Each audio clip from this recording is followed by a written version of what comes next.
All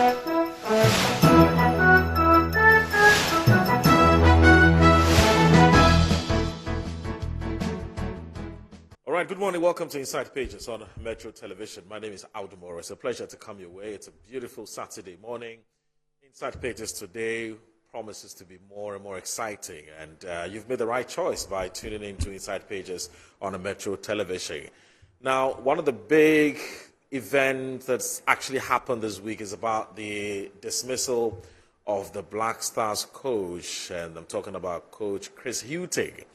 He's gone back to the UK as we speak. Chris Hughting failed to deliver the goods. We saw what happened with the Black Stars. Ghanaians are very, very, very disenchanted and very unhappy with the way the Black Stars performed in Ivory Coast. I'm talking about the Afcon 2023. And so the Ghana Football Association didn't have any option, according to them, than to let him go. But the Ghana Football Association is now in search of a new coach. And the criteria has been clearly spelled out as to what type of coach we're looking for. We'll walk you through all of that. And then, of course, a 5-member committee has been set up to go out there and look for a coach for the Black Stars. I've already heard some people say we're doing the same thing and that we're probably going to get the same results.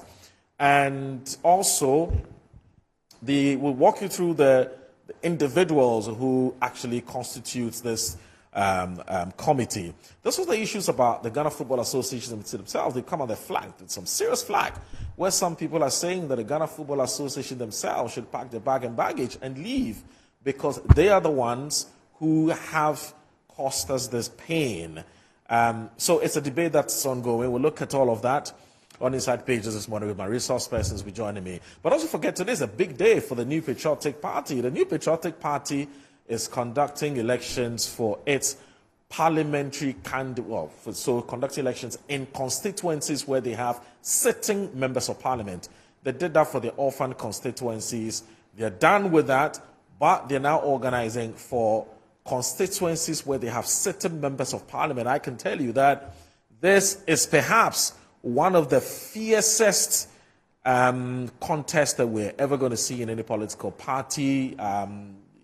In fact, some of the MPs, varsity MPs, have said their seats are under threat.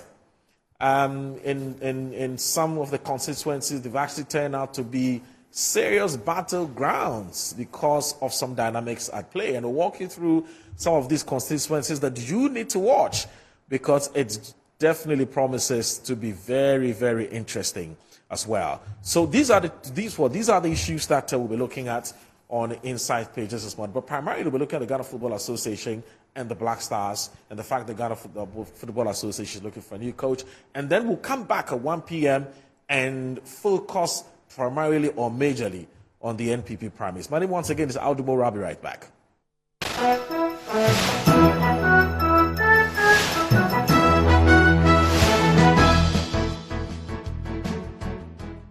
There is no doubt that the biggest political activity in 2024 will be the voting for a president for the nation, and rightly so. All other elections for parliamentary candidates have made the headlines. Many phases of the process so far has found a number of the challenges and criticisms despite being smooth. Arguably, the incumbent Member of Parliament and Greater Accra Regional Minister Henry Quartey has led the constituency 3 consecutive times. Should he win the elections, he would be the second person in the constituency to have won 4 terms after IC Kwe. However, a new phase has surfaced in the constituencies. Moses Abor has decided to contest Henry Quartey for the first time. His campaign team developed the tagline, "The New Dawn." Speaking to delegates, majority in the constituency are seeking for a new face to lead the party.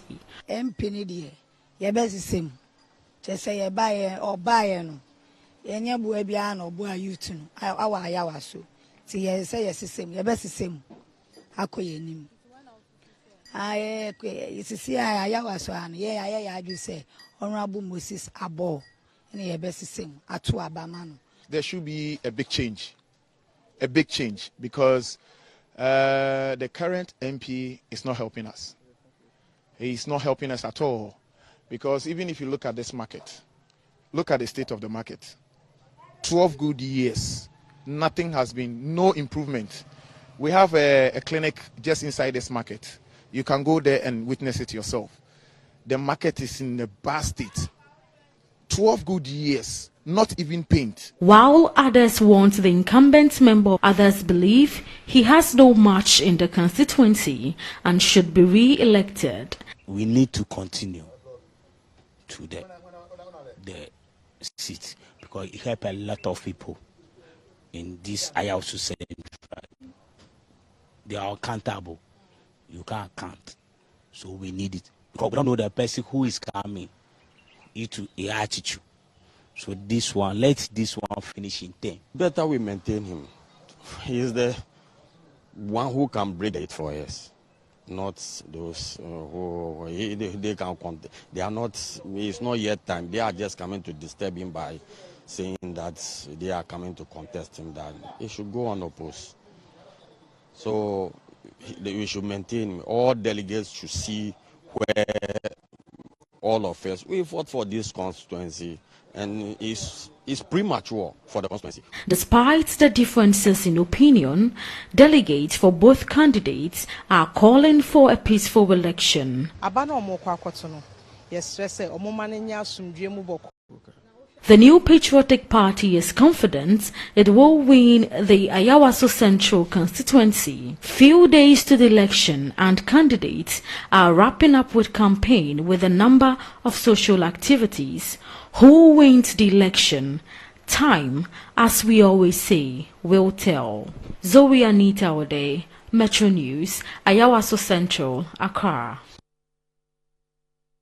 The New Patriotic Party will on Saturday go to the polls to vote for a parliamentary candidate. Now, as part of the build-up to the elections, today's spotlight is at the Wejadbawe constituency. Wejadbawe Municipal District is one of the 29 districts in the Greater Accra region. Originally, it was formerly part of the then West District in 2004, until the western part of the district was split off to create the first South Municipal District on February 29, 2008. The Wejadbawe constituency remains one of the key battlegrounds in Ghana's political landscape. No member of parliament from the constituency has been re-elected for the third time, apart from Tina Gifty Na Ayele Mensah. The NPP has won the seat in the constituency throughout. As the NPP prepares to elect a candidate to represent it ahead of the crucial 2024 general elections, the race has become heated as two candidates are vying to lead the party, with Jerry Ahmed Shaib ready to defeat the incumbent MP Tina Mensah. Speaking to delegates, majority in the constituency are seeking for a new face to lead the party.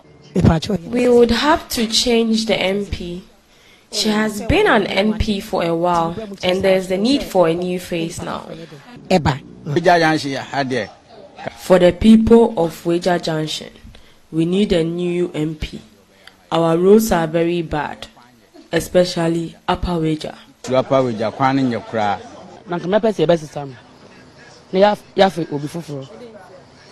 I wish for a new face. This area has bad roads. Even though I do not vote in this constituency, the little time I have spent here shows they need to change the MP.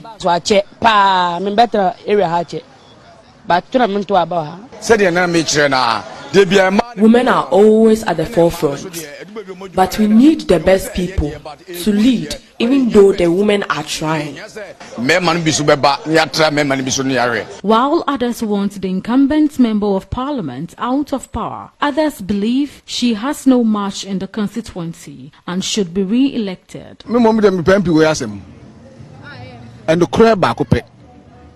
I really love this MP. Truth be told, she has never fed me before, but from the little things I have seen in this area, it means she is good.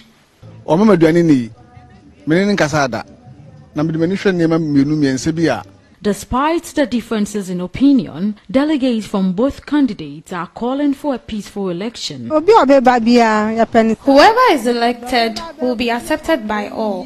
What matters is for us to get a good leader and an election devoid of violence.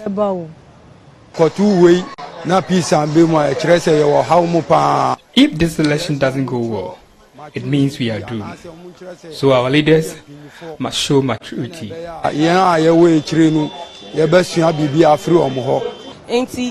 I plead for peace and unity for the country.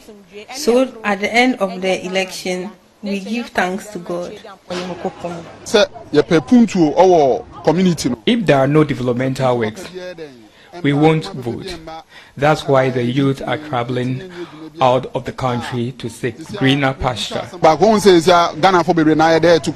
Tina Giftina Ayele Mensah was born on January 23, 1964. She is a Ghanaian politician and the Member of Parliament for Wejadbawe constituency. She is a member of the New Patriotic Party and was appointed into office as Deputy Health Minister by Nana Addo Dankwa Akufo-Addo on March 15, 2017. Jerry Ahmed Shaib, affectionately called Jas, is showing his readiness to serve the people of Wejadbawe. Jerry Ahmed Shaib is a lawyer and a politician. He was appointed by President Nana Addo Dankwa Akufo-Addo as the Chief Executive Officer of the Coastal Development Authority. So for these delegates, no matter the outcome of the elections, all they are seeking is a peaceful one. But a big question is, would these people in the constituency maintain the Member of Parliament, or they would stick for a new face? Well, time, as we say, would tell. Reporting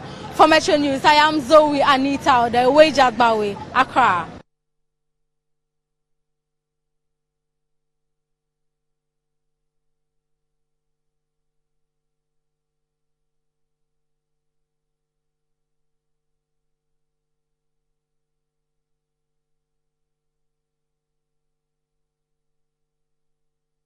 According to the NPP party faithfuls in Achima Krosso, the party has always held its primaries in the town and see no reason for a change of location.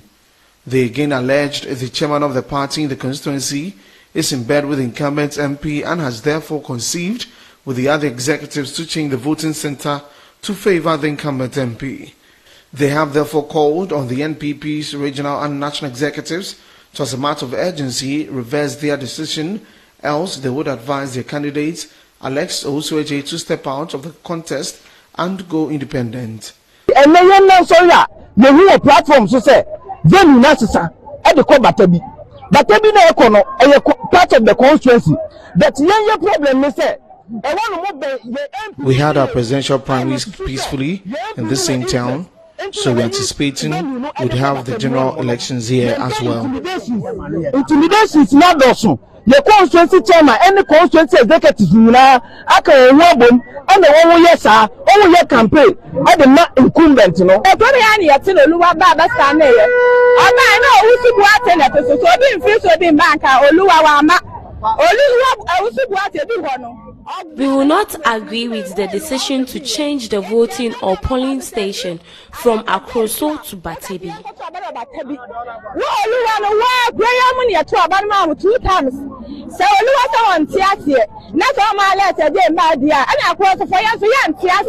Meanwhile, the Asne Akroso Manso constituency MPP chairman Kojo Ifa Samson denied having a hand in the change of venue for the polls. I am glad of the Center for Votes in this coming elections 2024 because it is within the constituency. I gladly support whatever decision of the party. The security service has promised to do their best to make peace reign and protect the people. As the party chairman, I will do my best to ensure peaceful elections together with a member of parliament. We will have free and fair elections in our town. She previously served as the women organizer for the NPP before rising to become the party's leader in a fierce contest when the Ewutu Senya East constituency was created from the former Ewutu Senya constituency in 2012. In the general elections, she managed to defeat her main opponent, Adams Nuhu of the NDC, who was then the Kaswa MC. In 2016, She once again emerged victorious in the party's primaries, defeating Adams Nuhu by a significant margin. She obtained 34,656 of the total valid votes, representing 58.10%, while her opponent gained 24,273 votes, representing 40.86%. In 2020, her party decided to allow her run unopposed due to her previous successes. However, she faced two other aspirants, Bernard Dankwa, a former presiding member of the Obutu Senya East Assembly, and businessperson Eric Kweku Boateng, in order to secure the party's nomination for the upcoming elections. Eric Kweku Boateng believes Hawa Kumsin's 12-year leadership is sufficient and that a new face should lead the party. Despite not being visibly active in the party's activities, he trusts that delegates will entrust him with the nomination and that he will ultimately win the general elections. She did her best. All right, so this is Inside Pages on Metro Television. We've just seen some footages of the MPP's parliamentary primaries. In fact, a lead up to the MPP primaries, the campaign, and the individuals who appear to be leading, those who appear to be in trouble in terms of the seats that they're occupying, and so on and so forth. But that's a whole conversation that we intend to have later in the day. For now, it's about Black Stars. I did indicate to you in the beginning that we're looking for a new coach, because Chris Hughton has been sacked by the Ghana Football Association because he failed to perform. But the same Ghana Football Association has actually come up with a 5-member committee. So the 5-member committee, they have been tasked to hire a new coach for the Black Stars, as I did indicate, after the dismissal of Chris Hughton. Now, the Makado, who is the vice president of the Ghana Football Association, has been appointed to chair this 5-member committee, while legal practitioner Isankoma would act as the vice chair. Other members of the committee include Professor Joseph Kwame Menta, Director of Coaching Education of the GFA, Ghana football legend Opoku Nti, and there's also William Caesar Kati, Chief Director of the Ministry of Youth and Sports. Now, the committee has been given 3 weeks by the GFA Executive Council to recommend a Black Stars coach for approval. Now, there's a statement on the GFA's website that said that the head coach position of the Black Stars will be published soon, but will provide criteria for selection. Now, some criteria has already been announced, to be honest, by the GFA, and that includes a coach who is a proven winner. Yeah, a proven serial winner in coaching top men's national teams or club football, and a coach with a football philosophy that aligns with or complements Ghana's football DNA. Remember, we now have a DNA that's been prepared by the Ghana Football Association. So the coach must align with that DNA, that blueprint we have produced. Now, others include a proven track record in team reconstruction, organization, development of young talent, as well as a disciplinarian, a tactician, and has leadership skills. Lastly, a coach who holds the highest football license in the world and has over 15 years of coaching experience. That automatically takes out, what's the name of the Liverpool coach again? Something Klopp? Jurgen Klopp. That automatically takes him out. I think even Mourinho, I want to believe. Or even Pep Guardiola, all of them are out. 15 years, that's what we're talking about. Well, we wish the Ghana Football Association and the 5-member committee well. But questions have been asked as to why are we going the same route?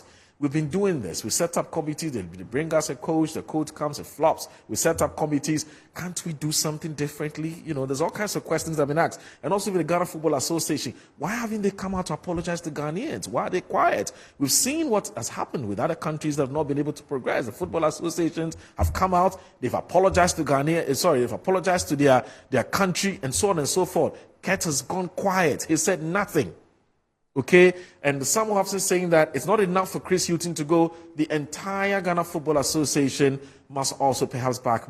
That's what some people are calling for. It's coming from me, people. So it's a whole conversation we intend to have. I have Mr. Kojo Mboafo. He's a sports enthusiast. He loves football. He's very passionate about, especially football. I mean, he's a sports enthusiast, but very passionate about football. He's with me here. Kojo Mboafo, good morning. It's good to see you, sir. Thank you very much for having you. Right. I'm fine, thank you. I'm fine, thank you. Please, your microphone, I'm told, is off. Yeah, please do. Yeah, okay. Oh, yeah. True, absolutely. And in fact, that's why I said he's actually a sports enthusiast. So that includes, boxing. Yeah, so Kojo himself has said it. He used to be, I think, the thick of affairs as far as Ghana boxing is concerned. It's not just about soccer. And also I have the man, Coach Christopher Nimley, household name. Sports enthusiast, he's a football coach, he's a lecturer, he's a man of many things. In fact, he'll probably tell me more about himself before he goes ahead to, give us a submission, what he makes of all that has happened. Chris, it's good to see you. Good morning. It's always a pleasure. I'm very well. Yeah, you're probably one of the most sought-after analysts today. We are grateful to God for that. It's all about Mother Ghana. I see you. It's all about Mother Ghana. I like that. So somebody just asked to text said I should ask you whether you would want to take up a coaching job sometime in Ghana, but that's a question for another day. When we get there. Let me just answer that quickly. Right. Let me tell the person that, of course, it's my passion. Right. It's something I've invested in. Right. I am American trained, Canadian trained, German trained. Okay. I did some of my coaching batches in these 3 countries, and of course, I've also had some coaching here with the Confederation of African Football. Okay. So the license are there. Right. That allows me to do it. Okay. But for now, I am focused on juvenile football. Right. And as part of my records or my achievement, I can at least say that I have provided Ghana with a goalkeeper who was in the last World Cup. Lawrence Atizigi happens to be a player I picked from the age of 8 years. Okay. And I work with. And I have been an integral member of his trajectory up to where he is at the moment. So yes, why not? If given opportunity, I would like to do it. Because it's something I do on a regular basis. But because of the manner in which our game is highly compromised and the way I do my things, I find it very difficult to commit to any club. Because I've had offers. Okay. I remember very well Okwa United during their very difficult times. Did approach me. In fact, I had a lengthy conversation with them. Then we got to the stage where I needed to form my backroom staff. Okay. Then they were insisting at the time that they will have to give him a backroom staff. Okay. And I said, look, if there's any fundamental trick I learned from all the coaching courses I've been, I was told emphatically from all my instructors or those who actually took us through these licenses, were told that as a head coach, never should you compromise on your backroom staff. Right. Okay. And go to all the teams here in Ghana. I say this without fear or favor to anybody. Okay. There's no team in Ghana here that has allowed the head coach to walk in there with his own backroom staff. Interesting. Therefore, after some few months, those assistant coaches don't have an allegiance to you, the head coach. They have an allegiance to those people who brought them in. Right. And then they also start sabotaging you the next time you are sacked. So if we are not ready to go truly professional and allowing coaches to come in there with their own... In fact, one of the biggest downfall of Chris Hughton, surprisingly to somebody like me, was the fact that he did not insist that he would have to walk into the Black Stars shop with his own backroom staff. That's surprising. Yeah, it was shocking to me. And he allowed the same assistant coaches who were allegiance to the FA and then committed to Otuado to be his backroom staff. And look, truth be told, they've not helped him at all. Right. At all. Right. But let me ask you this. In fact, this then raises another question, Kojo. Do you... Yes. What he said. Yeah. Oh, your microphone, sorry, is off. Yeah. I just want to ask Coach, based on what he just said, because I thought that it was very strange that Chris Houston's backroom staff were donated to him. Yeah. I thought it was strange that he had 2 assistant coaches instead of an assistant coach. Yeah. And all the other things that came with it.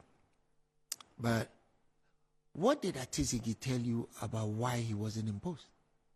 Look, to be honest with you, of all the goalkeepers we took to the Afcon, he's been the most active. We took him to the World Cup. We all saw his performance.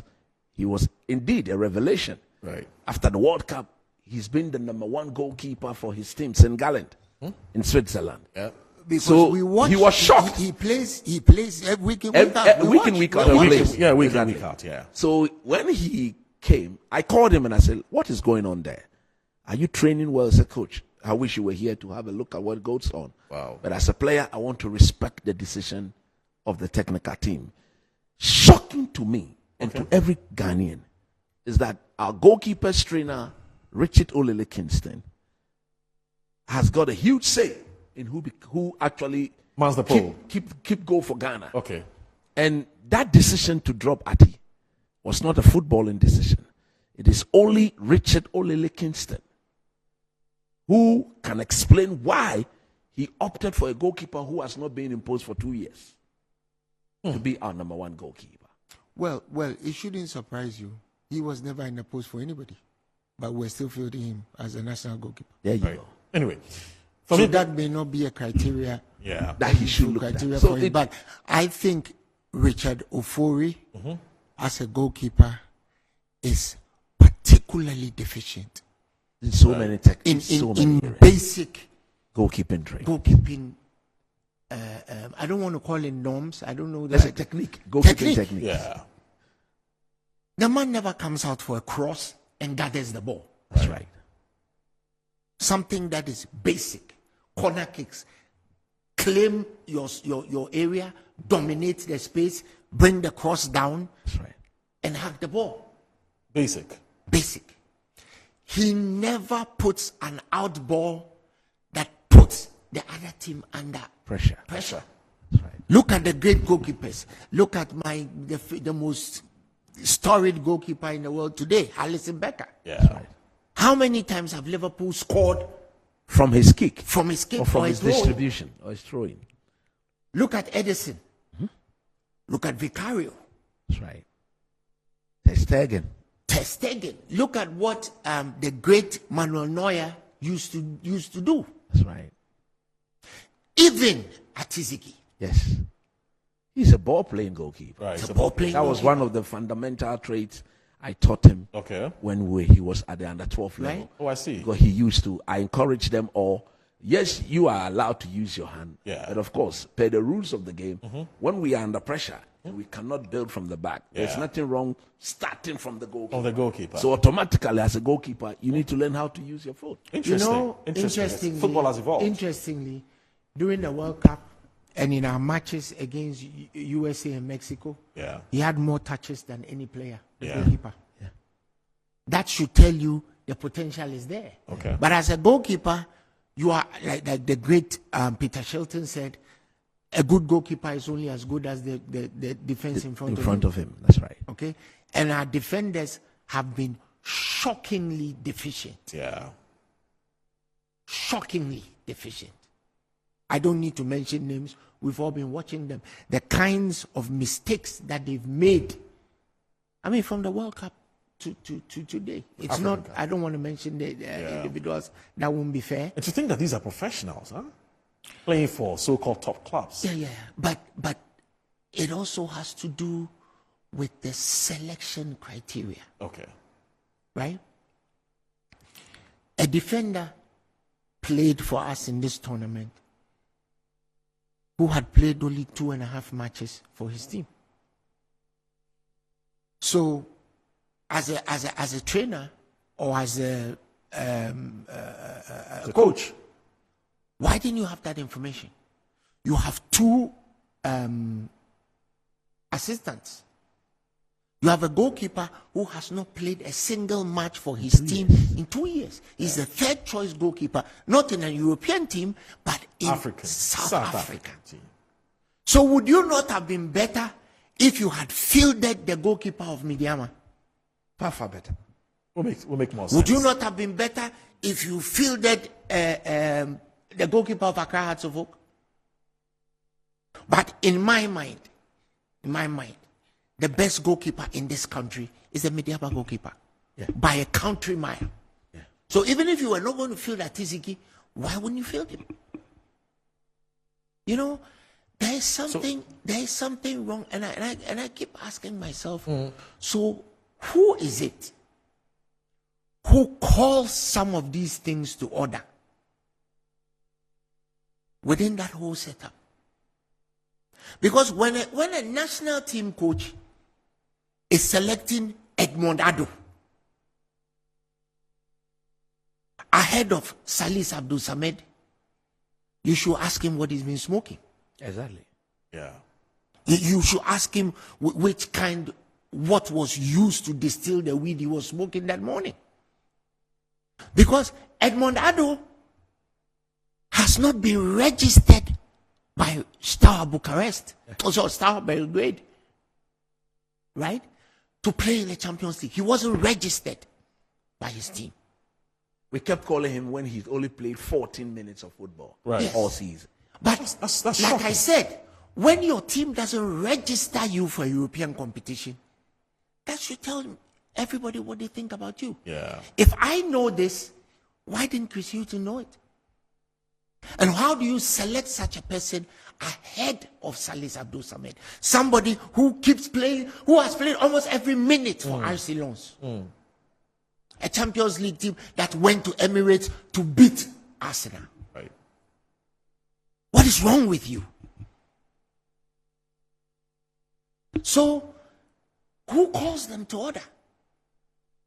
But doesn't that beg the question as to whether Chris Hughton was set up to fail, or he had no business coaching the Black Stars in the first place? I think he had absolutely no business coaching the Black Stars. Listen, Chris Hughton is utterly useless as a coach. How so, Ujo? Oh, where do you want me to start? As a head coach, you oversee what is going on within the team, right? These days, it's not the job of just a single person to know everything. Yeah. But like a managing director, you need to bring all aspects of the system around your team and make it work. You need to you are responsible for the final decisions. You are responsible. So if Olele brings you Richard Kingston, you, the coach, should know that he hasn't kept post for 2 years. Yeah. You should ask for that information. If you are not asking for it, you are particularly deficient. You, the coach, should know that Richmond Lamptey is one of the best footballers we have, not just in this country, as a midfielder who progresses the ball. I think he has better form than Majid Ashumeru. Oh, I will not. Let me go back to my point. Okay. I will not. I'm a House of Folk supporter. Yeah. So if I tell you that a Kotoko player is a good player, believe what I'm telling you. True. So I'm not going to quibble with him on deciding to start Majid Ashimeru ahead of Richmond Lamptey. No problem. But when Majid Ashimeru gets an injury and you are taking him off, you don't bring on Baba Idrisu. That's deficient. Because it means that you have you play a 4-2-3-1 system. The crux of the 4-2-3-1 system is to have a traditional holding midfielder, and you have somebody who moves the ball forward. True. If you have Richmond Lamptey in that team and you have Elisha Owusu, what business do you have bringing Baba Idrisu to come and play the same lateral line that Salis is playing? Because both the two of them, they are like twins. They play the same kind of game. Right. So why would you want to do that? So it stagnates our play. It doesn't just stagnate. It stymies the play. Yeah. Stagnate is like maybe you can push it forward. Yeah. It stymies the play. And, and you realize that anytime those two are played, we are a special kind of ass. We do not play. That means that Mohamed Kudus has to come back and play fetch. That means, it drops us back about 10 yards. And that 10 yards is enough for anybody to catch up with you in transition. Right. Right? Today's game is scientific. What you put in It's what you get out. It's not rocket science, but it is scientific. So if you are playing two holding midfielders, essentially, who are just passing the ball backwards and square, what are you going to get? You are having to get your attacking midfielder, who is more or less the 10, having to drop back. Yeah. If you are a coach who decides that the person who was your best offensive weapon in a half was exhausted, so you brought on the oldest player in the team who was going to get tired after 2.5 minutes, who has just played 31 minutes of football in 6 to 7 months. Yeah, I know. You are especially deficient. Yeah. And I don't want anybody to tell me, oh, there was pressure on him. We know there was pressure. That's why you are paid the big bucks, to handle the pressure. Yeah. Just to add to what you are saying, on that substitution. So there's a track record that ought to be broken, to have been broken, and that's why it was broken. On that substitution, let me tell you something. After the tournament, I've spoken to 4 of the players. They've revealed something to me that is so shocking. You see that the day Ayew substitution? Yes. And that Daniel Amate substitution? Yes. I'm told from the players on the bench that the day himself woke up, put on the jersey, put on and told them that whether they like it or not, he's going in. Oh, tell me it's a joke. I'm telling you. What? I am telling you. Because Chris Hughton had already been sacked after the game against Cape Verde. Oh, he was told. Yeah, he was told. I mean, the people at the FA, Ketokrekwa and his people. So therefore, they created chaos. You remember there was this so-called emergency meeting that was had, I think after the Cape Verde meeting. There was, you guys talked about it. There was a chaos in our camp where the FA president gets his people to make the man's work not possible. Oh, I see. Ketokrekwu's, is it that news that came that supporters? It wasn't supporters. I am stating here. The videos are there. I've seen the video. And in due time, the video will be released. Everybody who attempted to attack the coach belongs to the Ketokrekwu camp. We know them. Their names are out there. And they did it in such a way that, and what was so appalling, when the FA president was informed that come and see what your people are doing, he turned deaf ears to it. See. And the so-called security man, there's this guy called Aziz, yes, who's been beating up journalists left, right, center, who works for Ketokrekwu, you see, time passed. Our team had security from the national security. You mean the guy who beat Seydou up in the States? States? The guy who beat Seydou Adamo in the States. That guy. Same guy. That was the only time he was not around the team. Apparently, he'd been told to leave the scene because of what was going to happen. Now, Chris Hughton then, completely useless because there's no conducive environment to get him to work. And then some of our senior players, I'm stating this here on record, some of our senior players, Daniel Amate was the most indisciplined player in camp, insisting that he has to play. Whether the coaches like it or not, he has. And unfortunately, he had the backing of the captain of the team. Was that the reason he wasn't fielded? Joseph Pencil, who was substituted unfairly, because by far it was him, Kudus, who were the most dangerous attacking players on our side, threatened to leave Cote d'Ivoire after that substitution. Wow. The boy, after he was told he was going to be substituted, he walked to the coach and said, "Why are you substituting me?" And the coach said, "You look like somebody who is fatigued." Goodness me. Wow. Masawo Didi Dramani, George Boateng, Chris Hughton, the video thing that you are watching, because that software clearly tells you the distance covered by every player and how the player is accelerating. Oh, I see. Who on the field was much faster than Joseph Pencil? Coach, even those of us who are archaic Of course. Football. Yes. We saw the person who was causing the Mozambicans problems, and indeed the person who caused us the penalty. Was John Pinto. So how do you now tell us that he was exhausted, and because of that he looks exhausted? He looks exhausted. Yes. So you substituted him with somebody who came in, and 2.5 minutes later he was completely exhausted. Yeah, he was tired. He was gone. Yeah. Let me also push something in. In the first match we played, was it the first match or the second match? During one of the cooling breaks, Chris Hughton was seen asking Jordan Ayew whether he wanted to be substituted or not.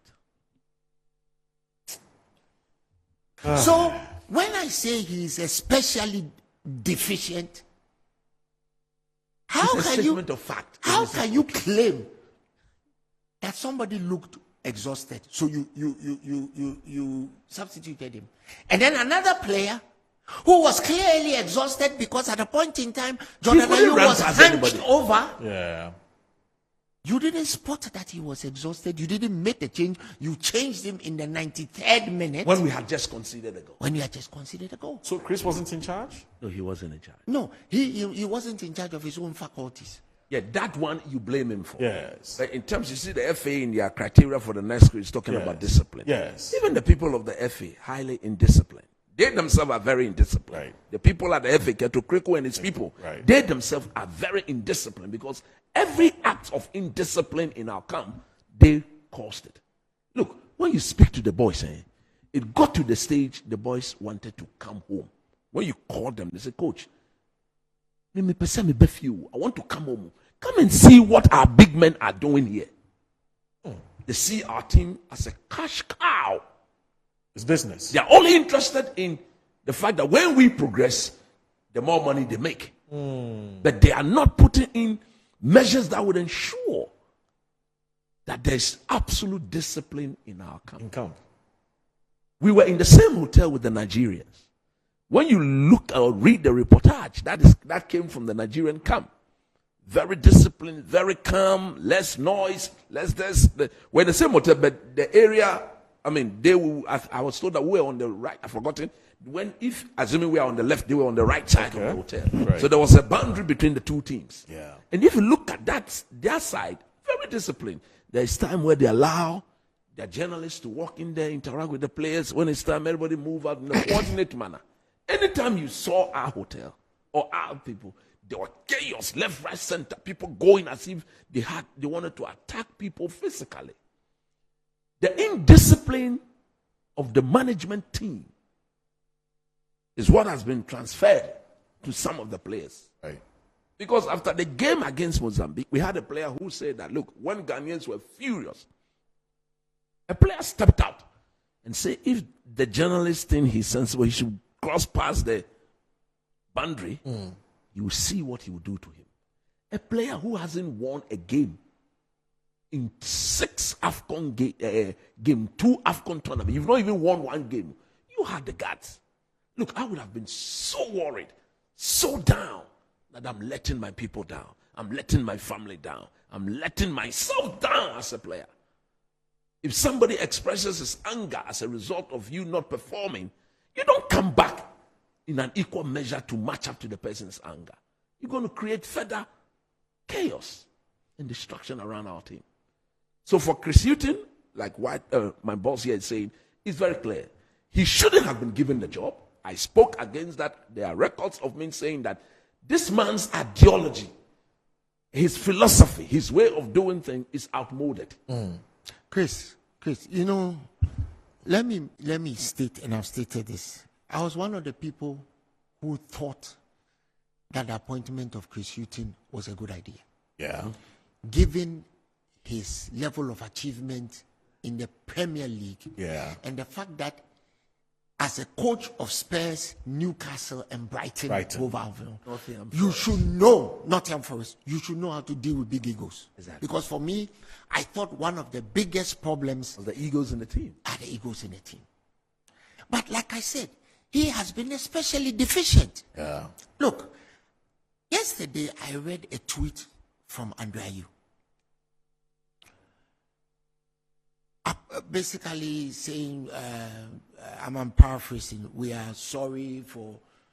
but he will make amends in the next African Cup of Nations. He personally will make amends. You know the worst part of what he said? Yes. We'll be back stronger. Yes, that's what he said. You'll be back stronger? You will be back stronger to do what? He's finished. Well, he still feels he's got some football in him to play. Andre Ayew should never play for the Black Stars again. And I'm going to tell you why. The last 3 tournaments that we have exited have been directly attributable to mistakes he has made. Yeah. In the World Cup, he missed a penalty that he shouldn't have taken in the first place. Exactly. Because Jordan Ayew was on the pitch. And as far as I'm concerned, Jordan Ayew is the best penalty taker I have ever seen. Excellent penalty taker. Kudus was on the field. He's also the man who won the penalty in the first place. You didn't allow him to take it. You went to stand there, took it, and you completely messed it up. Yeah. Against Comoros in the last Cup of Nations, Andre Ayew got himself a red card in the 16th or 26th minute? And we played the majority of the game with 10 men. That is what cost us the game. Because even the draw against Comoros would have put us through. Indeed, at the time we clawed back to 2-2. If they had good information, they should have chosen to hold, and then settle, and not concede the third goal. Then in this match, we are 2-0 ahead. Giddy, and Andre Ayew came into the match. Somebody should tell me if they remember that he even touched a football. Yeah. A needless penalty that you conceded sent us on our way to perdition. You have played over 120 matches for the Black Stars. What again? He's been around for 17 years. You are 34 years old. What again? Is it only going to be about your so-called personal records or the fact that you need to wear the armband at all costs? We need to move on. Let me tell you a little secret that I heard. In Qatar, when Coach Otoado substituted him after the half in which he missed the penalty against Uruguay, he went and had a confrontation with Coach Otoado. Interesting. Had to be separated by, I'm naming names, Daniel Amante, the one who separated them. Yeah. Did are you? Yes, because Otoado was not having any of it. I know of that story too. Wow. Right? In this particular Afcon, he has been causing problems in the camp. He and Daniel Amate, Amate, disrespected, he hasn't been called. He and Daniel Amate were the two most indisciplined players. What Coach Chris has heard and what I've heard, it's not different. Yeah. Many people have heard it because we all have friends in there. They're coming from direct sources. I am asking, who controls that camp to make sure that some of these things don't happen?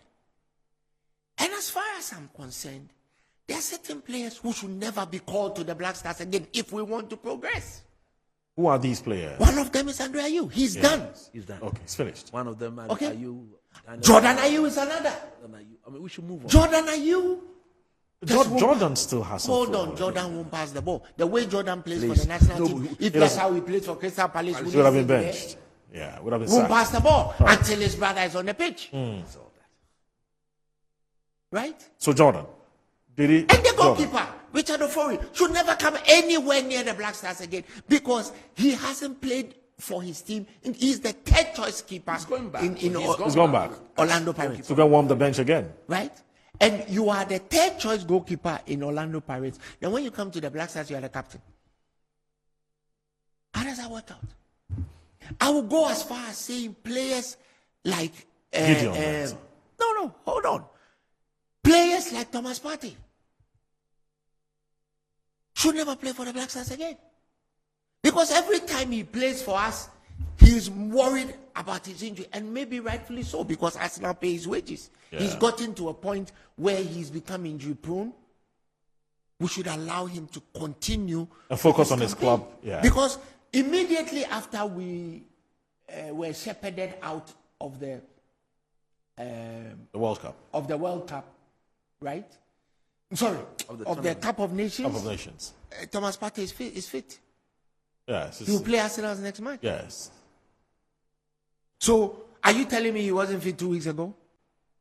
Why do you think he wasn't? No, I'm saying that he was fit 2 weeks ago. He just declined to come. That's what I'm saying. But even more importantly, there are a crop of young people, young players coming up. And the way we are going with our team is a disincentive to them. You see, Fatau Isaaku declined to come? Yes. You see... Afinajan.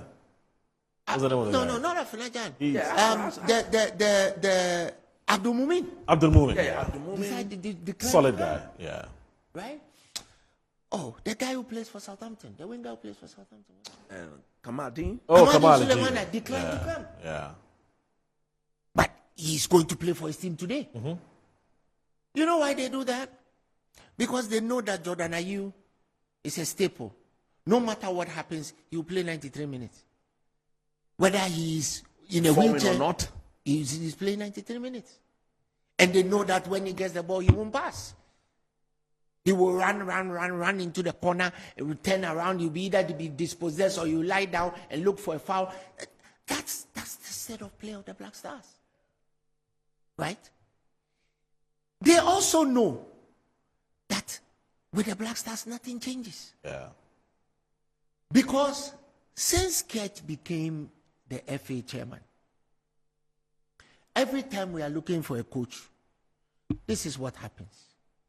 The chairman to lead the search for the so-called Black Stars coach is Mercado. Not so. That's it. Mercado was the chairman of the Black Stars in Ivory Coast. Yes. Chairman of Black Stars when we went to in Cameroon. Yes. Chairman of the Black Stars when we went to Qatar. Right. Where might I add, they shared $100,000 each among themselves. Chairman of the search committee that brought Otoado. Chairman of the search committee that brought Milo. Chairman of the search committee that brought Sigakuno. Chairman of the search committee, and the list goes on and on and on. Nothing changes. We've done it again. Yeah. And this time, to make matters worse, they've brought Esankuma. He should right? Look. He's passionate about sports as well. I mean, you've seen his commentary. Let him finish. Esankuma, after this so-called 3 weeks committee is said and done, Esankuma will collect enough transaction fees to build another. He's a professional. I mean, why not? There's nothing wrong with that. What job does Prosper Harrison do? Okay. Prosper is a lawyer with at least 20 years at the bar. So what is Esankuma going to do that Prosper cannot do? Maybe there's more to why Isankuma is there. And I'm asking you to explain to me, what does Isankuma know that Prosper doesn't know? Right. Maybe Prosper hasn't been on Twitter as much. But even these days, Isankuma has not been on Twitter since Akufo-Addo came to power. Yeah. He was only on Twitter when NDC are in office. So apart from his Twitter experience, what else does Prosper not know? Besides, Prosper is the General Secretary of the FA. You see, let's start calling these things out. You know me, I'm fearless. How much food do I eat? I'm already diabetic. How much food do I eat? So there's nothing you can put in my mouth to shut me up. But I'm simply saying that some of these things, if you keep doing the same things over and over and over and over and again, and you expect a different result, that's the definition of insanity. And foolishness. And foolishness. Look. What should have been the new approach? Let me, just before he tackle the new approach, let me comment on the committee. On the committee. Look, it is so sad when we are looking for the head coach of the national team, and we set up a committee that has only one technical man. And who's that person? Professor Menta. Okay. The rest have got no business being on the committee. Oh, why? Yeah, I'm telling you. Isankuma, the man from the ministry, Mark Addo, they don't talk tactics and technical matters. They don't understand what goes into the development of a football player from the coaching perspective. So when that coach comes and he sits there, what question are they going to be asking? There is Sankuma and Co. After the technical people had interviewed the coach and recommended that, we think this is the man for the job, then they will not even interact with the coach. The way these things are done, the coach has an agent who talks his legal matters with him. That is where Nsakuma comes in. The coach will direct him, go and see my agent. The clauses in the contract, the payment, the amount of money that will be paid, how long the contract is going to be awarded for and all that. These are matters. Look, during the times of Akwesi Nyantakyi, I remember very well. I was very close to the late Uncle Ben Kofi, very close to the late Coach Samadi. I'm still very close to a man I consider to be my father when it comes to coaching, Francis Nyameba Otiakente. Okay. I'm very close to him. The former director of technical director of the Ghana Football Association. I talk to him on a regular basis. Yeah. Almost every week here myself, we talk about matters. Look, when we were going after Djokovic, Djokovic, the one who took us to the 2006 World Cup, the technical team that appointed that man had Uncle Ben Kofi. Okay. Late Uncle Ben Kofi, the late Coach Samadi, Francis Banyame Bautiankete, and then one or two people from the FA. George Friye was part of that committee. Look, if you listen to George talk on the matter, when Ratama Djokovic came, and even Milo, the first coming of Milo, George was there to observe, but the proper question that goes into matters of tactics and what technicality can only come from a technical person. Can only come from a technical person. Can only come from a technical person. So the likes of Uncle Ben Kofi, look, the day that man passed there, that was when I valued what Ghana had and lost.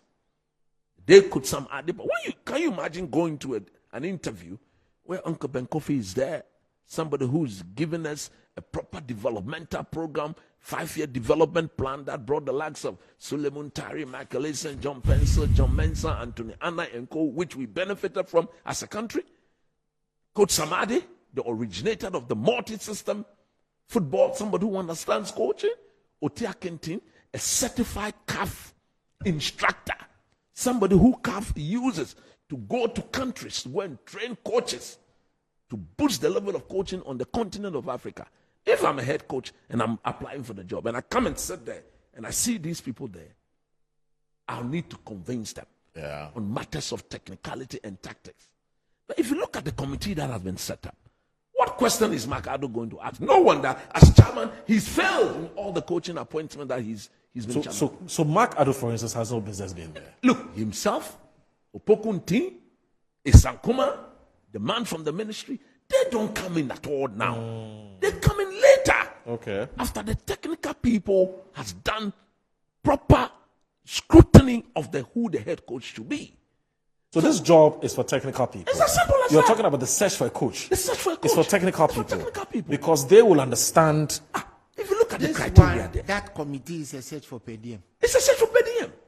No, It but must be dissolved immediately. That's a bit unfair. I mean, these are guys. I'm not being. These are guys who. You the media man. These are guys who are. You the media They're not man. hungry. You the media man. Kuma doesn't understand coaching. It's not about being He's hungry. not a technical man.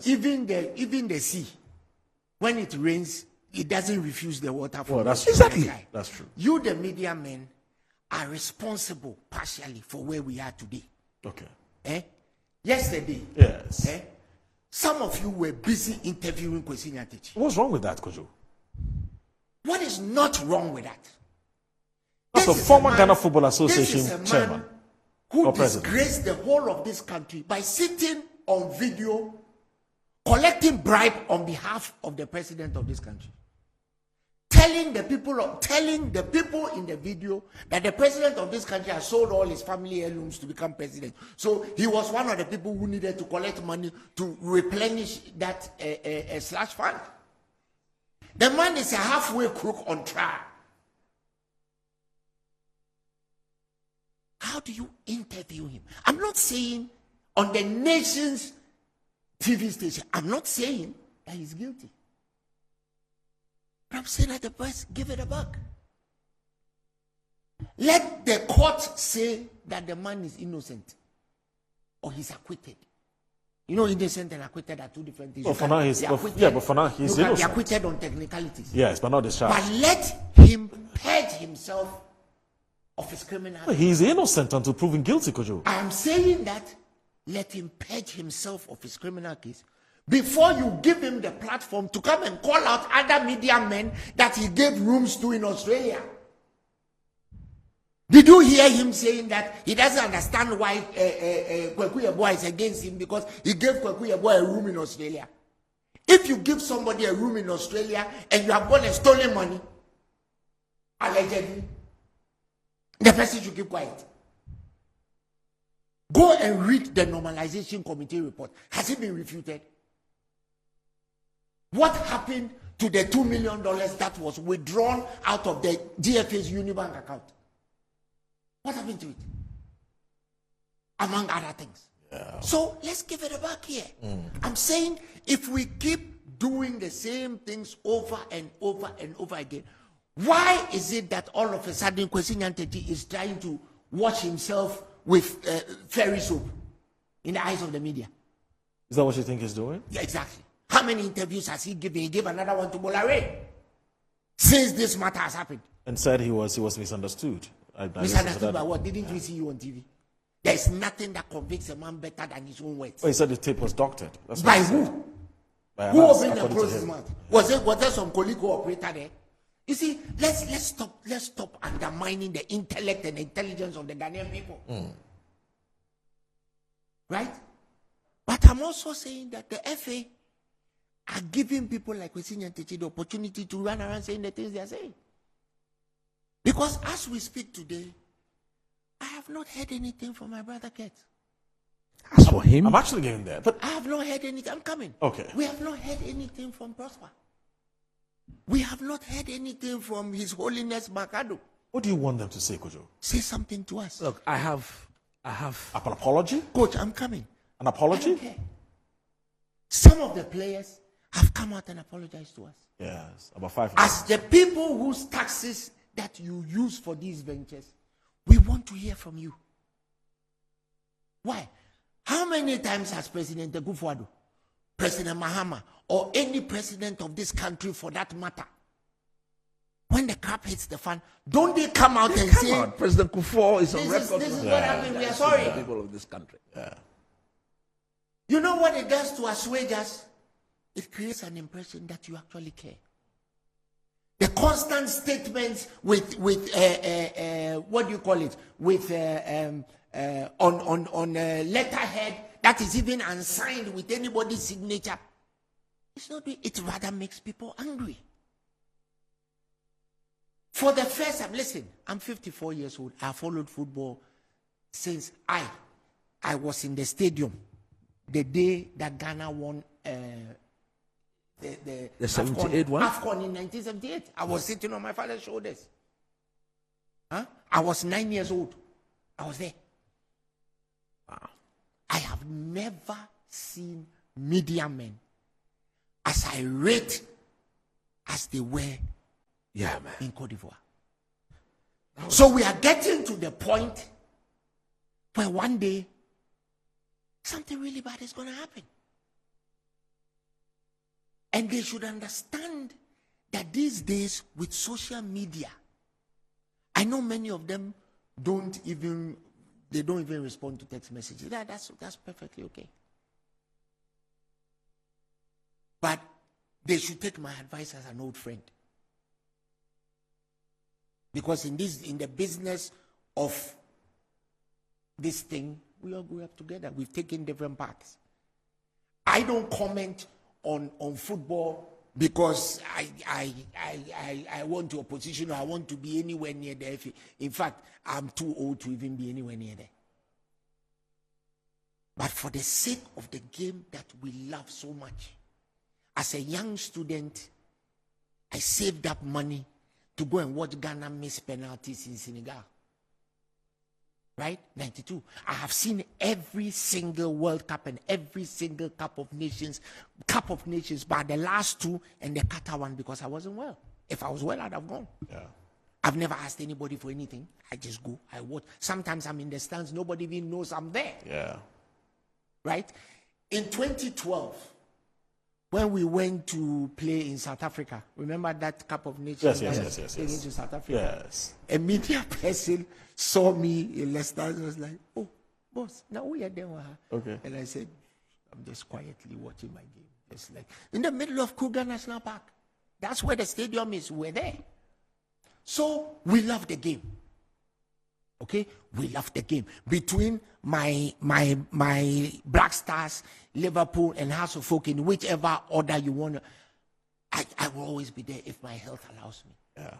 So we make suggestions, and if you want to listen, that's fine. But I'm saying that at this time, what we as the supporters of the Black Star will want to hear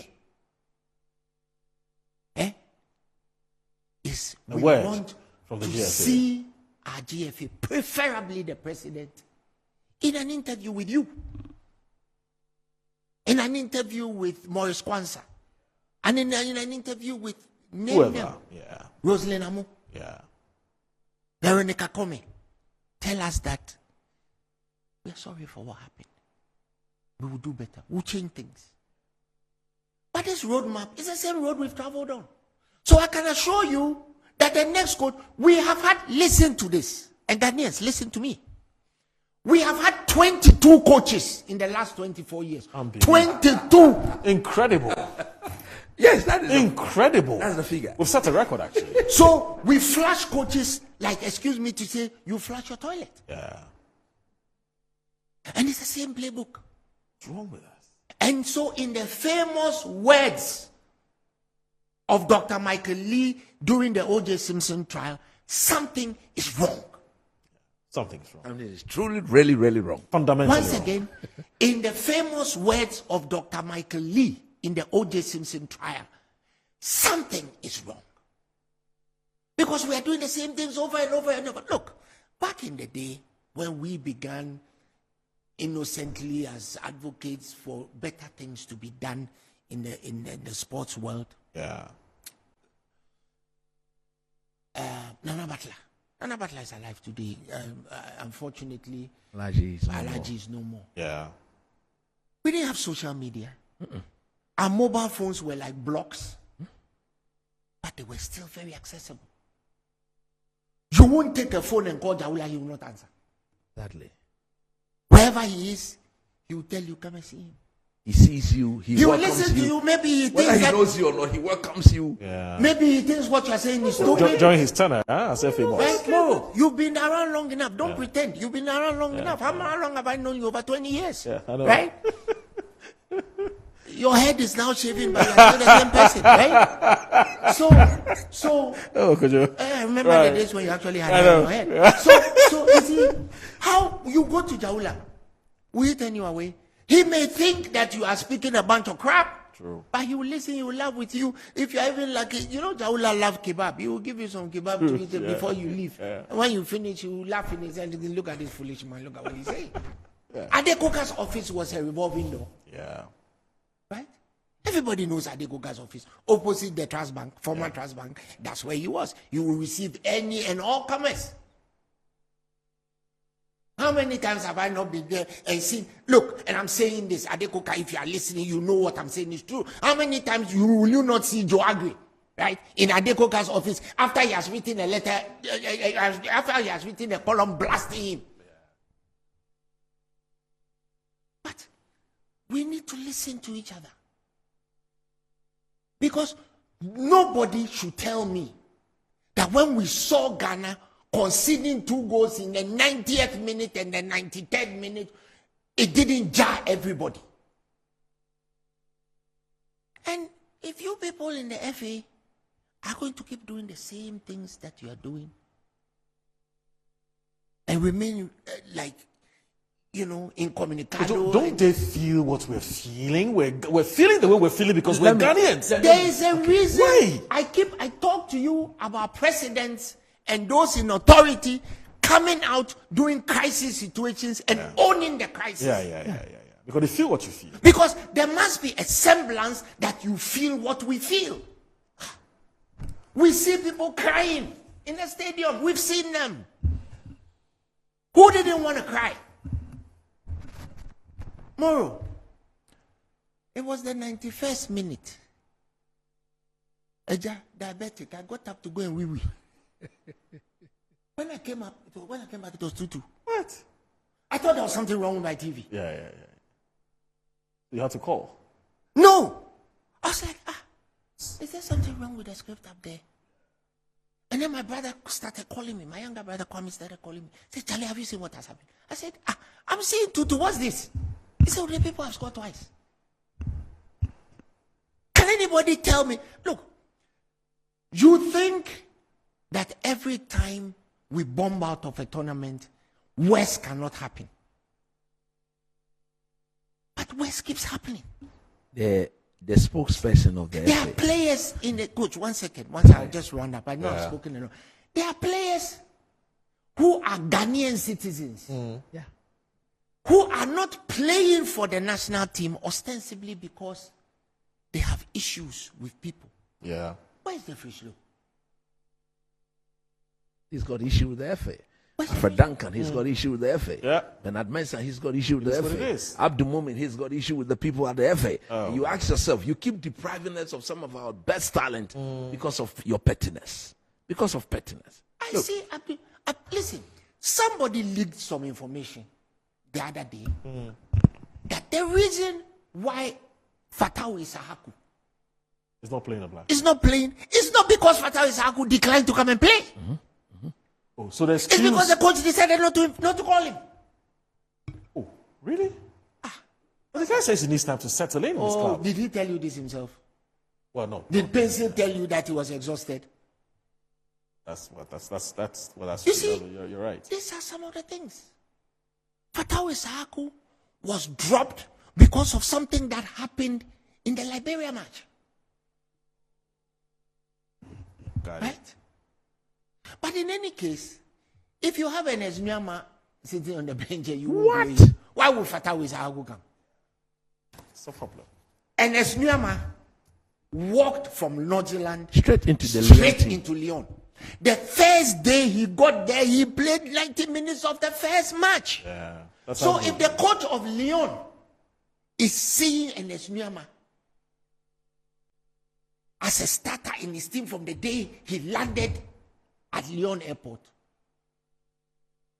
and you come and sit here on the bench and you say that Joe Pencil was exhausted, Nyama was on the bench, you didn't bring him. Osman Bukari was on the bench, you didn't bring him. Right? Inaki Williams was on the bench. Mr. Fit, Mr. Super Fit. The man has not missed a game in 8 years. Atletico Bilbao.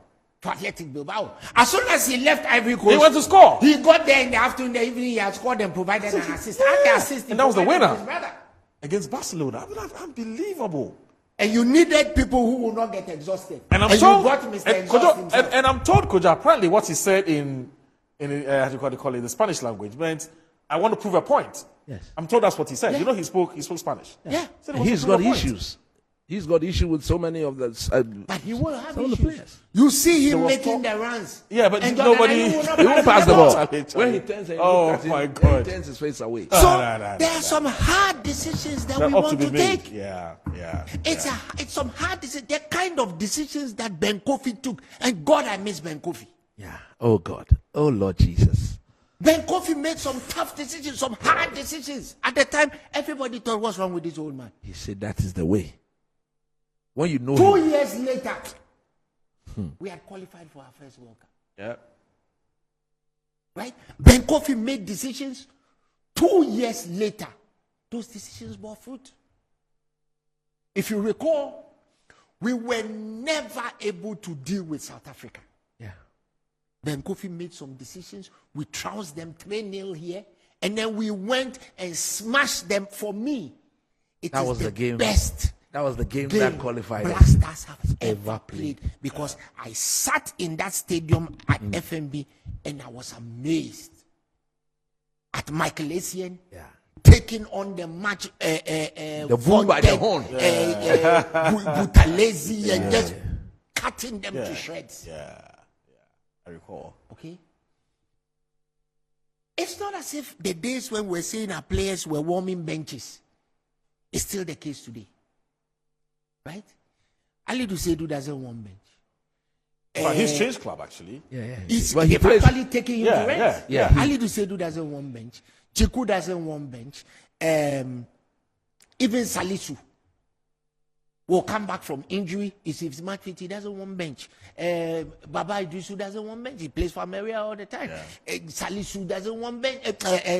Salis doesn't want bench. Just Joseph Pencil. Joseph Pencil plays every match, every minute for Genk. How can he get exhausted after playing 45 minutes for the Black Stars? Shocking. It's a lie.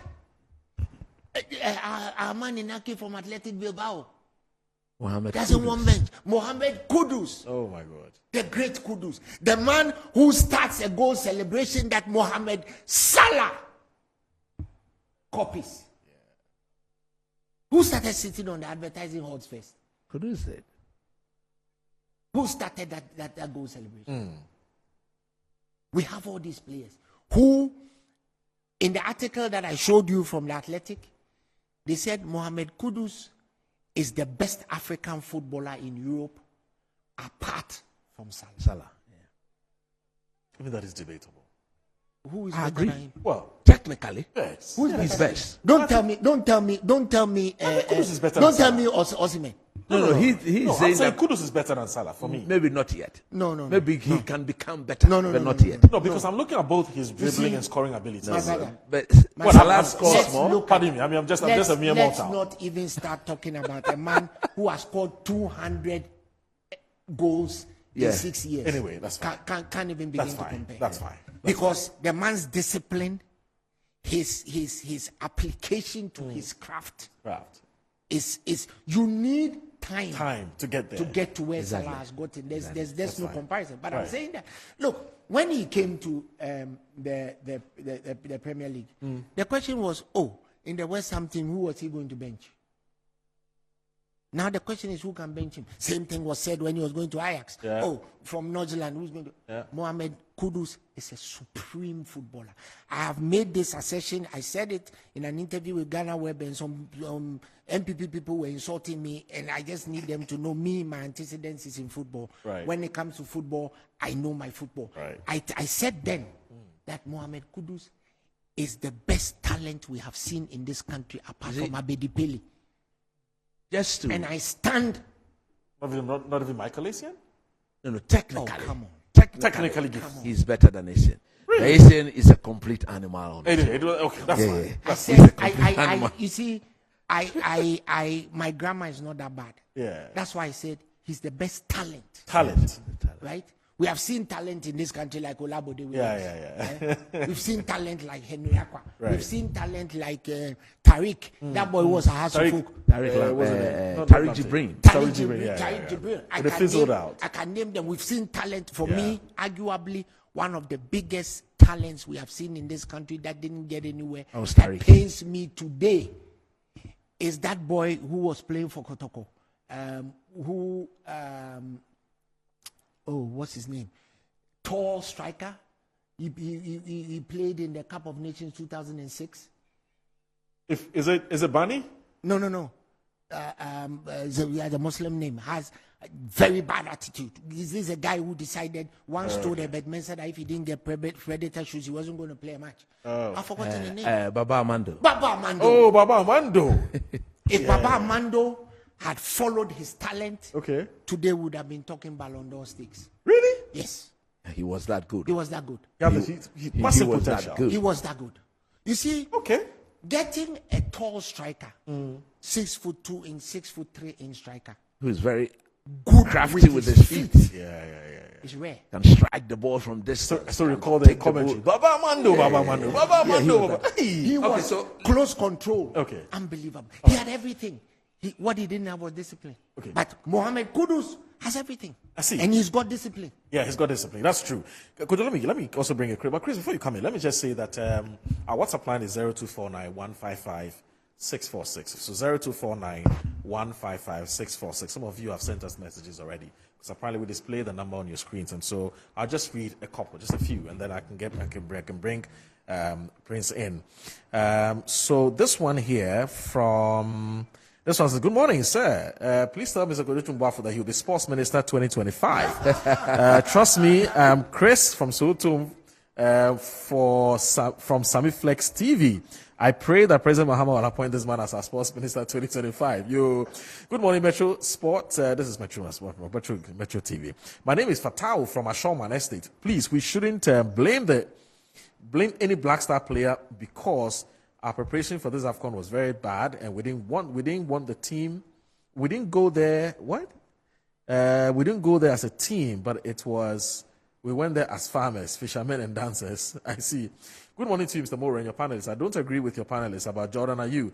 Defense and attacks. Our darling boy Kudus was lazing about. I don't think Ghana Black Stars will be like this.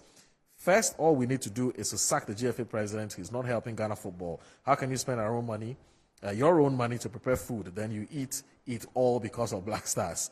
Hi, you should rather blame the technical team in the FA, not Jordan and Andrew Ayew. Aziz from Abofum. Good morning. I wish to suggest that our national teams should be taken from the GFA. The logo on the jersey should be replaced with a coat of arms, and also return to our yellow jersey from Adidas. The GFA should concentrate on our local league, and that's come from Heneba from Kufuridia. Good morning, please. What I have to say is GFA President, Sports Minister, and Ayew brothers are the downfall of our Black Stars. Party will not join the Black Stars again because of the players I have mentioned. They are selfish and greedy. Again, the GFA needs to be disciplined and stop being like something. That's why you see Michael Nkoko Kwewu. Good morning, boss. Your show is really superb, and I really like the way your pundits are making their suggestions, and keep the good work done for God and country. I'm Randolph Ewuba Nuto at a Sherman at Tadika, Newland. Good morning. The sacking of Chris Hughton is long overdue. The man is just technically bankrupt. GFA itself also needs overhauling. Kevin from Latabia question. Finally, there's more, but let me just read this final one. Good morning, Mr. Gentleman Moro. If most of the players have eaten gari to bed before, okay, I don't understand what you're. When we exited from the World Cup in Qatar, I sent a message to you in a similar show. The GFA should be ceded to the military to manage the Black Stars in particular. I still stand by it today. That from Wa. All right, Chris. Yeah. Something. Yeah. I wanted to comment on the way Keto Kreku has managed. Yeah, has managed our football. Right. He's the worst FA president I have seen, because he's taken us to 3 major tournaments. Someone wants to know what the documents on the table are. Oh, they are just very simple. I've got here Dr. Hanan Shada, which is the Algerian Football Association chairman or president. Right. And he talks about, in this letter, when you read, the touching point of this letter, have you seen an apology being renewed? In the letter, the man writes the letter and apologizes to the Algerian people back and forth. So you get there when you talk about what exactly what the FA should do. So what you're the FA talking should about do. Ken, that he think is the worst FA president. Exactly, he's the worst FA president because he's taken us to 3 major tournaments and we've been embarrassed, disgraced beyond measure. Okay. Now, anytime he goes for these tournaments and he comes back, instead of him to be very, very reflective and very sober, the way I was brought up in a manner where if I'm given a task to perform and I'm unable to do so, I come back, first of all, saying sorry to my mother, and then ask my mom, what did I not do right? Can she help me out? If not, get somebody closer who has an idea of what I was going to do that I couldn't do, and that person corrects me, and then I go in there with another shot. And most often than not, when that happens, I tend to get it right. We went to the Afcon in Cameroon. We got booted out by Comoros. When Ketokreku came and he was asked that what has he got to say about the exit of the Black Stars? He said every Ghanaian has his or her opinion about the Black Stars. That's what Ket said? That's what he said. I'm quoting him. Has his or her opinion about the Black Stars. But if we've got Messi and Ronaldo, we should bring them into the team for them to go and win the cup for this country. That was so disrespectful, So arrogant on the part of the young man. And to me, that was the beginning of whatever he's going through as FA president as we speak. We went to Cote d'Ivoire. He virtually chased. Listen to the words I'm using. Though. He used his Goro boys to chase our coach, the coach of Ghana. They chased Chris Hughton and make life very uncomfortable for the man to work. The man technically, tactically bankrupt. At the end of the day, he's the one we've taken there. Yeah, so he allow him to do his work. He needs our support. Just take back, support him too. When he first know that, look, I was given every support, I just couldn't cut it. As we speak, Christianity will speak. But very typical of these people, they will not speak when everybody's heated like that. When all the tempers calm down, then that man will tell us what exactly transpired. You think he will? He will. Those closest to him, I've spoken to 3 of them. And if you have the opportunity to talk to Prime Minister, he will tell you the man will speak. He will speak at the right time.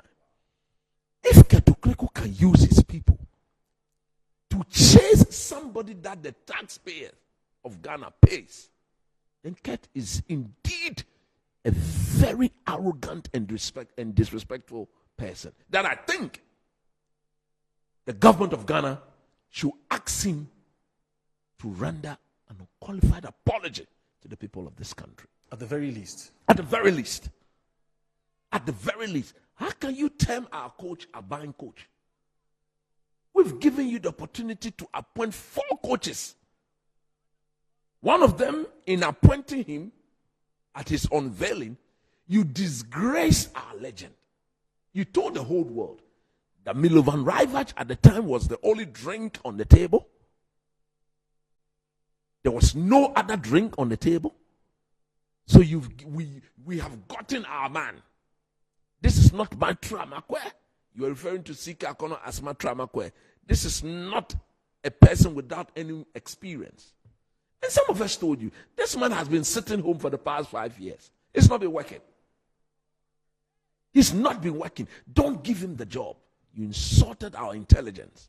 Appointed Milo. He took us to the Afcon. We couldn't win 1 game. You came back again and you told all of us that under your reign, no coach will be given the free hand to select players into our national team. That if you are incapacitated, I'm quoting him.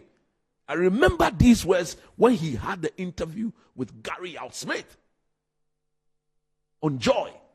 He said that if he is incapacitated and that he cannot attend the final meeting that the coaches will have before releasing the names of players into a national team, he will select somebody or choose somebody he trusts who believes in what he believes in, and the person will be at that meeting, and that any player that he, Ketukreko, is unhappy with will not be part of the team.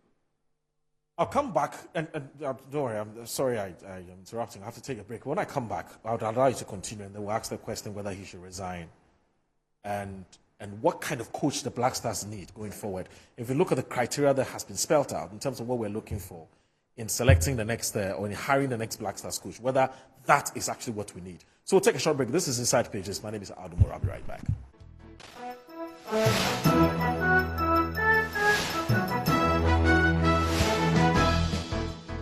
All right, welcome back. We're talking Black Stars. The Ghana Football Association is looking for a new coach. A 5-member committee has been set up to hire a new coach, and the criteria has been clearly spelled out in terms of what we're looking for in our next coach. And my resource persons here, first of all, try to, diagnose the problem with the Black Stars, and from the perspectives, and in fact, some of the things that even happened in Ivory Coast that led to our exit. Some of those things very revealing. Unfortunately, I'm not sure if Coach Emily would want to repeat some of those things, but I'm sure he still has more to share. We have about 20 minutes to end the show, and then we'll be back at 1 p.m. to talk about MPP parliamentary primaries. The MPP is conducting parliamentary primaries for constituencies where they have sitting MPs. And you should watch out for some constituencies. Wicked, massive things is happening. It's going to be fiercely contested in specific constituencies. In fact, those constituencies have become battlegrounds. Bantama it's not going to be easy at all. So watch out when we come back at 1 p.m. with another set showdown in Bantama. No, don't be small. Showdown. Hey, Bantama, don't be small. Oh. Right. So in fact, Bantama is almost like it's another Kennedy Japan against the system again. But why do you think I said showdown? That's a showdown. Yeah. But meanwhile, so how is it going to be? No, he's still in hospital. He's still unwell, yeah. I've never seen anybody in a hospital bed with his car keys, his gold chain, and his watch by his bed, and no medicine.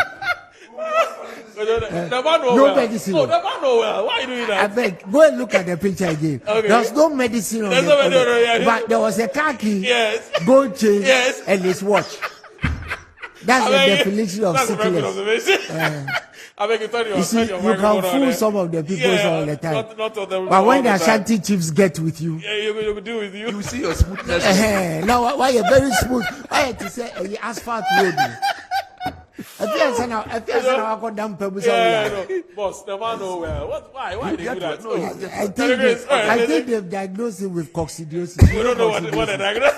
You know coccidiosis. You know the disease where the chickens they get it. They turn around. They call them a cashew. Oh, go any day. Oh, to me like a cashew. Are you doctor? I want to know well.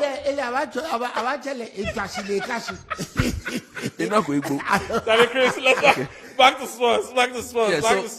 Right, Chris. So you're sharing some very important information. So, like I was saying, this man has proven that he really doesn't care. When we lose, he doesn't care. And he uses the Black Stars as a cash cow. He puts his players in there, make money. Don't forget Philemon Bafour at the time was his own player. So fast forward. We don't need a committee to search for a coach right now. The next Black Stars competitive game is in June. It's in June, we are in January. Yep. So we can give ourselves from now up to like March. We'll have a friendly with Argentina. That should be cancelled immediately. Why? We're not ready? Look, it's an avenue for making money. The Jemefer Commission. Look, the Jemefer Commission that some of us work for. I work for the commission. Yeah. They appointed a technical team made up of the late Ben Kofi, the late Samade, Masaudi Dramani, Otia Kentin, Professor Minta, and myself. I was the secretary to that technical team. If you read the recommended Jemefer Commission report, it is clearly stated in there that our national team should not be used as a cash cow. It should not be taken out there to play any friendly games if the details, especially the financial details of the contract, is not made available. This minister, the sports minister, together with the FA, they've been in bed with each other, and they took our team to America, where we played against the US and the Mexican national team. We made good money. Up to now, nobody knows how much money was made. But the money has been shared, like they shared $100,000 to each other. I think your man is on the line. Talk to him when we come and look at the criteria, whether they are practical enough. Whether practical enough. Yao Mpofankra is also a sports journalist. He's with Max TV, actually. Yao, it's good to have you join us on the show. So, I don't know whether I want to take you back to your analysis of what happened to the Black Stars, but Charlie, going forward, what else do we need to do? We have a 5-member committee which has been set up. It's going to be chaired by Dr. Mark Addo. We have Ace as his vice, and others who are members of the committee. You look at the criteria as well. Are we on track?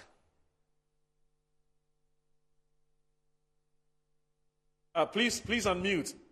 Please unmute.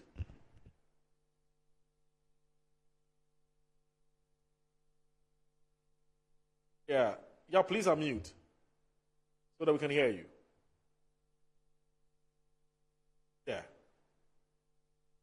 Yeah, I think you can hear me now. I can hear you now. Great. Awesome, Moro. Thanks a lot. Happy New Year. We've not met this year, so yeah, Happy New Year greetings to you, Coach and Kojo. Yeah, Hey, bro, how? you know, Ghana football, the Black Stars in particular, in crisis. Yeah, please and, speak up. We can nobody hardly could hear deny you. that. Please speak up. We Can can you hear hardly me? hear you. Yeah. Right. Is it better now? Way better now. Way better. You're very clear now. Yeah, please go ahead. Okay, awesome. So, as I said, yeah, Ghana, the Black Stars in crisis, and already, you know, there's a search for a new coach. But I don't think that's the solution. I mean, we need to tackle the issues at its roots. And I'm sure Coach has enumerated exactly what needs to be done. But maybe if I can add to that, we need to really take a look at Ghana football and be very honest with ourselves, you know, where we are now as a so-called football nation. Maybe the reality is that we're no longer a football nation, and that hasn't sunk in, not just for those in charge of running the game, but for the wider Ghanaian, you know, the citizen who's very much given the encouragement or false hope that Ghana is still a football nation. It's been a while since Ghana last won the African Cup of Nations. I know you're a young man. I don't think you were born by then, you know, but we really need to look at the issues affecting Ghana football from a different perspective. And for now, obviously, those in charge, they failed. And I think the sad part of the failure is that people are not ready to accept or admit that there is failure. We have failed and we need to do something about it. That's very sad because you see, when you admit and you identify that you failed, that is halfway to solving the problem. But if people still believe that, you know, nothing is wrong or it can be resolved doing the same thing, and we've been doing the same thing, sacking coaches, bringing a new one in, expatriates. We tried local, it hasn't worked. So certainly that is not the solution. It could be one of the solutions, but that is not the solution. And for me, I think stakeholders need to take a very serious look at Ghana football holistically, not just the Black Stars, because the problem is when we always pay attention to the Black Stars, millions of dollars, taxpayers' money, you know, the list goes on, the sacrifices people have made. I can tell you how supporters were heartbroken in Abidjan by the Black Stars performance, and even non-Ghanaians, you know, Ivorians and other nationalities, shocked at the Black Stars. This is not the Black Stars they know. The name is there, but clearly the team is spiritless, it's listless, it has no soul, it has no passion or desire. And the manner in which we were booted out, even worse than the previous Afcon. We said it can't be worse than Cameroon, but it was worse. And the fear and danger is that it could even get worse if we don't do something drastic. Okay. And that's where we find ourselves now. Well, I was 4 years old the last time we won an Afcon, you know, trophy. That's 1982. There you go. Yeah, I was 4 years old. Well, I thought you were younger than that, but that's okay. Anyway, yeah, but listen, just quickly, when you look at the individuals who actually constitute the search party, if I may call them, do you think these are the guys we need? So you have Marcado, Esankuma, some guy from sports ministry, and so on. Are these the guys who can do the job? They can find us the right coach? Are you talking about the search for a new coach? Yes. I'm talking about the committee that's been put together.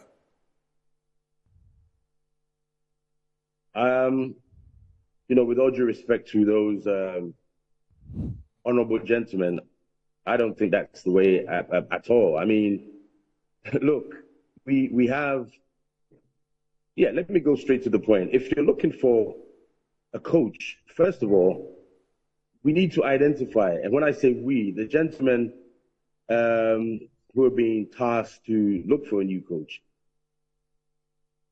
are they the ones with the philosophy of Ghana football? What is the template? What are we looking for? I've seen some, you know, criteria, but that's not it. You know, it should go beyond that, and it should be really a critical headhunting. If by now we don't know that we want these top 5 coaches, these are the coaches we want already, let's prune it down by bringing them in to interview them. It's not now that you're going to go up and open up a search for new coaches again to apply. And I've seen all manner of names being bandied about. It's an opportunity also for some to do business again, by pushing for their coaches. Agents will start quickly pushing through their coaches. And you know what that means? We should be able to say that Moro, Coach Mingo, these are the 5 top coaches we want because of the type of play we want, where we want to go in the next 5 years or 4 years or 3 years, and which one of these 5 can we go for? This is the budget that we have. If we don't have it, let's raise money. Corporate Ghana should come in to support. If state says we cannot pay 50,000 or 100,000 for a coach, let's get to work. Let's raise the money and make sure we bring the best coach for Ghana, because if we want to get back on our feet, we need the best. We've got some of the best footballers in the world. I don't think the players are bad. I don't think the players are terrible. I just think they're in a bad place and there's no spirit. They need a charge. They need a shock to get them back in, to where they're supposed to be. But if you have good players with a bankrupt technical guidance, it's zero. So I think we need to identify ourselves. By now, we should know the type of coaches we are looking for as a nation. Go and headhunt. As I said, if the price is high, bring in Corporate Ghana to support. 50% states, 50% Corporate Ghana, or 70-30, whatever it is. We need to go in that direction, radically. Yeah, just 30 seconds. 30 seconds, yeah. Should Keto Kreku be apologizing to Ghanaians? At least tell Ghanaians something. It's late, isn't it? I've seen the statement by the Ministry of Youth and Sports. Obviously, that would be the minister. Players individually have taken it upon themselves to apologize on their various social media platforms. That's good. But I think immediately after that defeat, the man in charge, the number 1 man in charge of football, come out and tell Ghanaians, look, we're sorry, but we'll get back to you. Let's do house cleansing. Let's do post-mortem. But for now, we are very sorry. We're going to get back to you once we've got all the reports, but nothing of the sort. I mean, if you apologize today, I think it's late. If you apologize tomorrow, I think it's late. Your players should not be apologizing before you. So that's my position. All right, yeah, thank you so very much. It was wonderful talking to you. And please, you can go back to site. Thank you. Yeah. Anyway. There you go. The criteria. Are we on track with the criteria? I don't think so. Okay. Look, first and foremost, if you talk about the person should have a 15 years of experience. What's an experience? I think you've overly stretched it. It's too overstretched. When Pep Guardiola took over the job at Barcelona, he hadn't coached the senior team before. But his first season, he got them winning things. I agree with what he has said, that what we really need to do, and I even said this yesterday on another program, that look, we know what we want. So we should be going out there to bring our man. Poach our man. Or let's look at a pool of 3, you said 5, let's say maximum 5 coaches that will fit into our style of play, our DNA. Somebody, yes, I agree, who is a disciplinarian, somebody who is a developer, somebody who way of doing things would allow the type of young players that we have, the likes of Kudus, Pencil, Bukari, and the likes to flourish, and Esniama and Co to flourish. Okay. Somebody who can go back to somebody like Jeffrey Schlupp with all his years of experience. That you see, in building a new team, you don't need to start holistically with all new young players. No. Okay. There must be experienced guys in there to guide them. Somebody who can go to somebody like Alfred Duncan of Fiorentina and get him to rescind his decision not to play for the country again, because he's doing superbly well in the Italian Serie A. So we should go in for a coach whose authority. Look, because of time, you see all the things they've said. There's one thing that is missing. The FA should go back and include in their criteria that henceforth Ket Okreku and the ESCO members would desist from influencing selection of our players into our national team. Very critical. That is very critical. And you know, for this, it's not only about the Black Stars. So it cuts through all our national teams. As I speak, somebody drew my attention to the under 23 team that have been assembled because we are hosting the All African Games here in Ghana in March. If you go through that thing, I'm yet to check. But the person who gave me the info will not lie. So from here, I'm going to go through that team. If you go through that team, if you look at the players that has been called again, you know Ketokreku alone has about 6 football teams. He has about 6 football teams. The ESCO members, they all have teams. And then there are people who are very close to them, they all have teams. So when you look at the pool of players, dominated by players belonging to these people. So that is the only avenue they can use to showcase their players and sell their players. The players are Ghanaians, nobody should get me wrong. But I believe that if the pool were to be made wider, maybe those players belonging to them will fall short of the standard required, and therefore they will not be part of our national team. The national team call-up should be based on players who are the very best in their position, in their role. That is the only way as a country we can move forward. So you can bring out all these criteria, some of them very practical, some of them very unpractical. But if you don't create the avenue to allow the next coach of the Black Stars to have his free hand, where he can take decisions together with his technical team, and therefore be fully responsible for our success and our failure on the pitch, then you have no right whatsoever to blame him when we fail. We are sitting here today and say the failure of our teams cannot solely be put on the coaches alone. Why are we saying that? Because our president, our chairman, the FHI, he's on record to have said his players would definitely be part of the team. Philemon Bafo, the likes of Benjamin Tete, the likes of, I can name several of them. And as for the youth, the juvenile team, my brother, it is outrageous. One day, when I get the list, I will do a copy and I'll send you and I'll highlight how many players belong to Ketokreku alone, how many of them belong to Heart of Lions, how many of them belong to Vision FC. These are the people at the ESCO and those who are very close to Ketokreku. It is only their players. I took a player to the National Under-17 team. I didn't want them to know it was my player. Do you know what they did? They asked the boy that the boy should sign up onto their agency.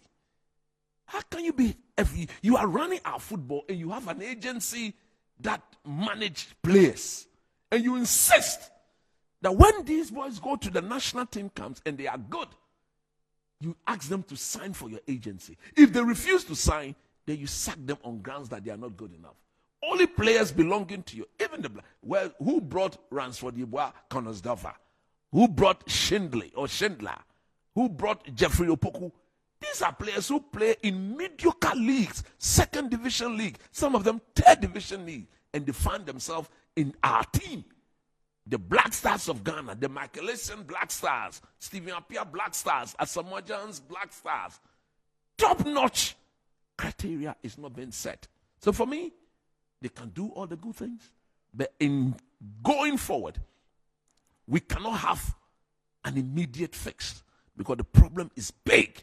So we should now begin to talk to the people of this country that we should minimize expectation so that we can give ourselves within the next 3 to 5 years to come back to our true status where if we go to the Afcon, we either make the final or the semi-finals like we used to do some few years ago. If we can put ourselves and get the people to understand that, look, where we've gotten to, we need to be patient because we are going to implement several measures that will ensure that we get back to where we need to be.